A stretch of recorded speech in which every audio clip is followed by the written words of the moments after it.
എനിക്ക് വീട്ടിൽ പോകണം എന്ന് പറഞ്ഞുകൊണ്ടിരുന്ന ജാൻമണി എനിക്ക് വീട്ടിൽ പോണ്ട എന്ന് പറഞ്ഞ് കരയുന്ന ഒരു എപ്പിസോഡായിരുന്നു ഇന്നത്തെ എപ്പിസോഡ്.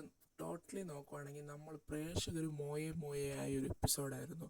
മോഹൻലാൽ പ്രതീക്ഷിച്ച പോലെ വലിയ ഒന്നും ഉണ്ടായിരുന്നില്ല. ജാസ്മിൻ താത്ത വലിയ മാസൊക്കെ കാണിച്ച് നിൽക്കുന്നുണ്ടായിരുന്നു, എന്തൊക്കെയോ സാധിച്ചെടുത്ത പോലെ. പക്ഷെ അതിൽ കാര്യമില്ല. നാളെ ജാസ്മിൻ്റെ വീണ്ടും യഥാർത്ഥ സ്വഭാവം തിങ്കളാഴ്ചയും ഞായറാഴ്ച വൈകുന്നേരം മുതൽ തന്നെ കാണുന്നതായതുകൊണ്ട് ഇതിൽ നമ്മൾ വിഷമിക്കേണ്ടതായിട്ടില്ല. ഇതിനുള്ള പണി ജാസ്മിൻ തന്നെ വാങ്ങിച്ചു കൂട്ടുന്നതായിരിക്കും.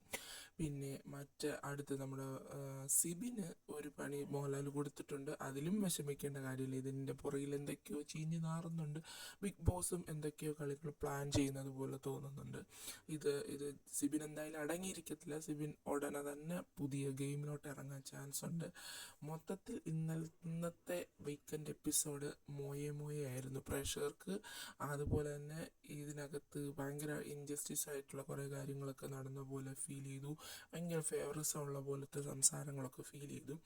മുടിയൻ ചോദിക്കുന്നൊക്കെ ഉണ്ടായിരുന്നു, മറ്റുള്ളവരും ഇങ്ങനെയൊക്കെ ചെയ്തിട്ടുണ്ടല്ലോ, പക്ഷെ അതിലും വലിയ കാര്യമൊന്നുമില്ല. മൊത്തത്തിലൊന്ന് വലക്കി വെളുപ്പിച്ചങ്ങ് പോയി മോഹൻലാൽ. പക്ഷെ നമുക്ക് നോക്കാം, പ്രമോയൊക്കെ വരുന്നതേ ഉള്ളൂ. എന്തായാലും നാളത്തെ എപ്പിസോഡ് ചിലപ്പോൾ ഇതിൻ്റെ പ്രേക്ഷകരെ സന്തോഷിപ്പിക്കുന്ന തരത്തിൽ പ്രേക്ഷകരുടെ ഭാഗത്തു നിന്നുള്ള അഭിപ്രായങ്ങളെ മാനിച്ചുകൊണ്ടുള്ള ചോദ്യം ചെയ്യലും ഒക്കെ അടങ്ങിയ ഒരു എപ്പിസോഡായിരിക്കും എന്ന് വിശ്വസിക്കാം. നാളെ കാണാം.